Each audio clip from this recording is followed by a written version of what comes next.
Hello everybody, welcome back.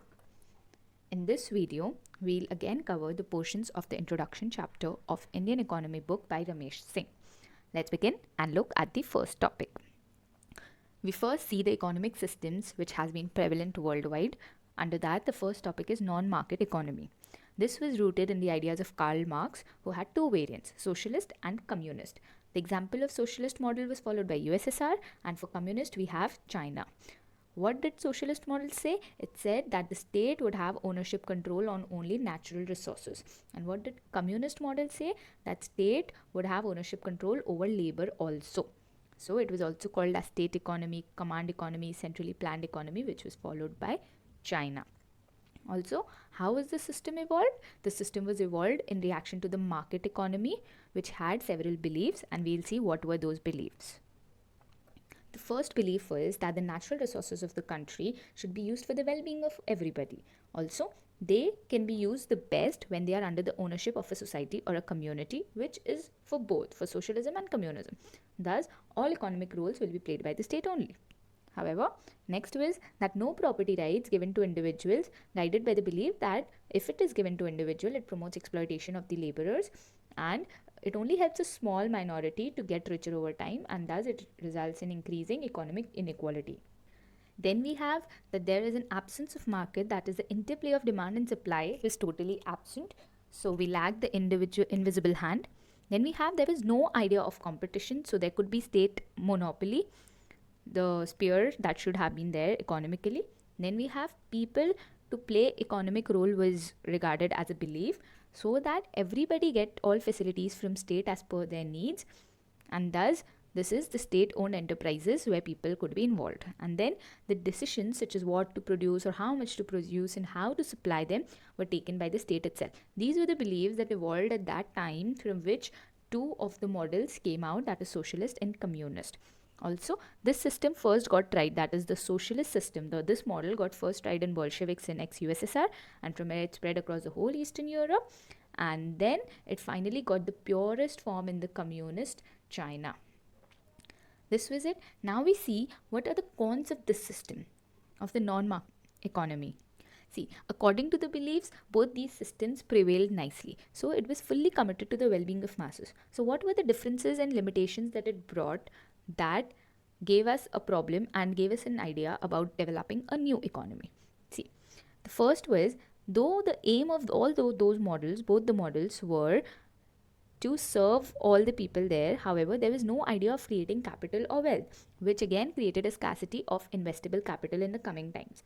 Also, since state had to prioritize the uses of resources, so there was lack of optimum uses of resources, and that might lead to misallocation and wastage. Then, since there was absence of property rights, there was no motivation to work hard, because if you don't get a motivation or a spirit to work hard, maybe for profit or money, why would you work? So it led to virtual absence of innovation, because you then would just work like machines. What has been ordered, you will do that, so that you get the basic that you have to or you are bound to. Then there was another problem, that since there was nothing like liberty and freedom, so what would happen? The capitalist state, the state that actually became the capitalist now, emerged as the sole agent of exploitation. So they were free to exploit anybody whom they wanted to. So to avoid all this, they decided that they should be moving to modify the economic systems by including certain traits that were missing in these models, however, keeping these objectives in mind. So what were the advices? It was the best to switch over to mixed economy with fundamental traits of market economy. Also, China also announced its open door policy, who embraced mixed economy again with the fundamental traits of the market economy. So from the socialist and communist and the differences, there was this idea. So let's know what is mixed economy that both the model followers were talking of. We come to mixed economy.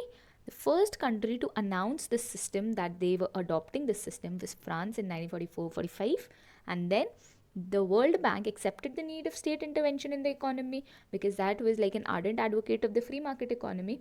So the time and nature of the intervention cannot be universal. This was known from here. So mixed economy was the best advantage here, and also there was also decided that there cannot be a fixed model of mixed economy. So it needs to keep evolving and changing according to the socio-economic needs of the time and of the country. So what were the characteristics of the mixed economy? State and the private sector both should have economic roles. Private sector can play roles where invisible hand or motive of profit is involved, and states can play a role where these motivation is lacking. For example, both are given, like here the production and supply of the private goods, maybe the luxury goods of cars or anything that's not for your necessity, and that can be the best example in this case, as in the invisible hand case where the profit is involved and where private sector should be there. And when the public sector should be there, it could be free supply of food or subsidies or anything like that. Then we also have that economic roles played by the state or private sector may not remain fixed, and they might get modified as per the needs of the time and the country. And the regulation, that is rules, competition, taxation, should be given to the state to be taken care of. So we come to this conclusion that mixed economic system is not a kind of finality which the market or non-market systems has to follow. They can rather change continuously, and with this mixed economy, they are capable to modify as per the socio-economic needs of the hour or the time or the country. Next, like we had the economic systems as in the non-market economy and the mixed economy, we also have the distribution system as in how the goods were distributed. One was the capitalist economy, one was the state economy, and one was a mixed economy. So in this, the goods were distributed through the market, where people buying their needs from the market at a price decided on the market principles. Then it was state economy, where the goods were distributed without taking the help of the market, maybe directly supply them to the people, maybe without any payments or a payment decided by the state to everybody irrespective of their income. And in the case of mixed economy, distribution system was a hybrid of the former two models of distribution. How? Maybe if the goods are luxury goods, they can be provided by the private producers who are in motivation for profit, and if it could be free goods as in the food or cloth or basic humanity products like shelter or something like that, government could provide subsidies for that. So this was mixed economy and the distribution system under that. Also, we see that to get all of this, there were consensus drawn, of which these consensus left enduring impact on the world economics here and there. So we'll just see the major ones, which are, I guess, 3 in this video. Also in this book, let's go through them in short. See, Washington Consensus was considered as a reform policy package, and it was suggested by the IMF, World Bank, and US Department of the Treasury to the developing countries that were facing the economic crisis. And since all these institutions were based in Washington, this name came out like this, and it was given by the US economist John Williamson. What did this Washington Consensus recommend?